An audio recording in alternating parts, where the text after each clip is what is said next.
C'est mal pris pour la dégustation. Ouais, voilà. C'est mal pris pour la dégustation maintenant. C'est les petits chèques, tu vois. Oui. Ah, voilà. Bon, ça va, ça va pas trop. Il y en a qui commencent commencent par du Gewürztraminer et qui enchaînent sur du Sylvaner. Ah bon, Oui. Oui, bon.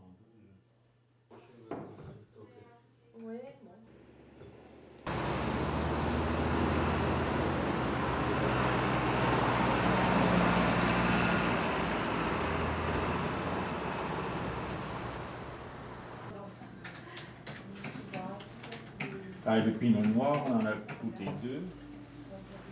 Je vais prendre 12 d'ici.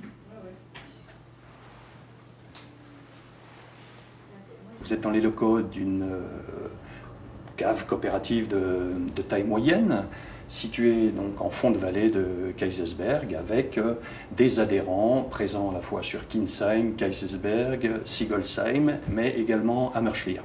Cave présente sur 180 hectares et une 140aine d'apporteurs de raisins, donc de coopérateurs liés par contrat. Ça, c'est le principe de la coopération. Ce qui nous distingue, je dirais, d'emblée de nos collègues et néanmoins concurrents des caves coopératives, c'est que nous avons un statut de récoltant. Donc nous n'achetons ni de raisins, ni de vin, et en fait, la cave de Kinsheim-Kaysersberg ne vend que ce qu'elle produit. Le vendangeur essaie de le couper le plus proprement, surtout sans l'arracher.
Président de la cave vinicole de Kinsheim-Kaysersberg et je suis représentant de nos sociétaires où nous récoltons dans les 180 hectares, bon an mal an, ce qui nous donne une production de 1 600 000 bouteilles en moyenne d'une année à l'autre et nous produisons la totalité des 7 cépages alsaciens, c'est-à-dire Chasselas, Sylvaner, Pinot, Pinot noir, Tokay, Pinot gris et Riesling et Gewürztraminer. Nous produisons aussi des créments à partir des Pinots blancs surtout et aussi Pinot noir.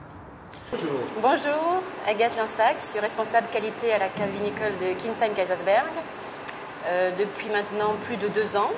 Je suis chargée en fait de conduire une démarche de management qualité basée principalement donc sur des objectifs d'hygiène, de sécurité alimentaire et de traçabilité donc de nos vins.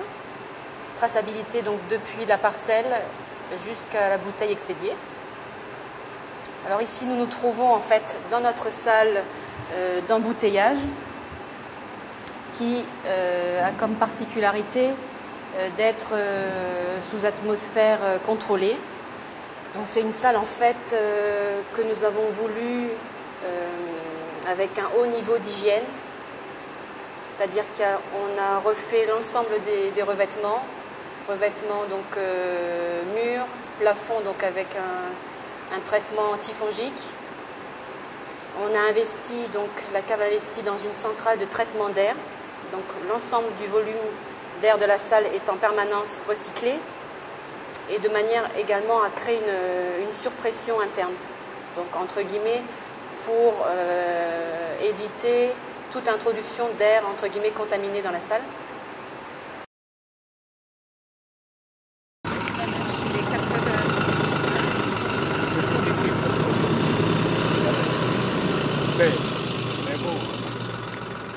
Nous sommes au pied de cette colline qui est fabuleuse parce que située vraiment en plein sud, mais en même temps avec une ouverture sur la plaine d'Alsace. Donc on est sur une exposition sud-sud-est, sur un sol granitique qui donne des Riesling fabuleux dont nous sommes très très fiers. Donc Riesling qu'il faut consommer avec quelques années de bouteille, et pour les vrais amateurs, les fans de Riesling, à consommer au bout de 5-6 ans de bouteille. C'est pour nous notre cheval de bataille, nous en sommes très fiers. Observons la déclinaison des coteaux, c'est un boulot dantesque. C'est grand coup de chapeau à nos coopérateurs qui travaillent ce vignoble en terrasse. Ce sont des toutes petites productions et pour nous c'est notre carte de visite, notre cheval de bataille.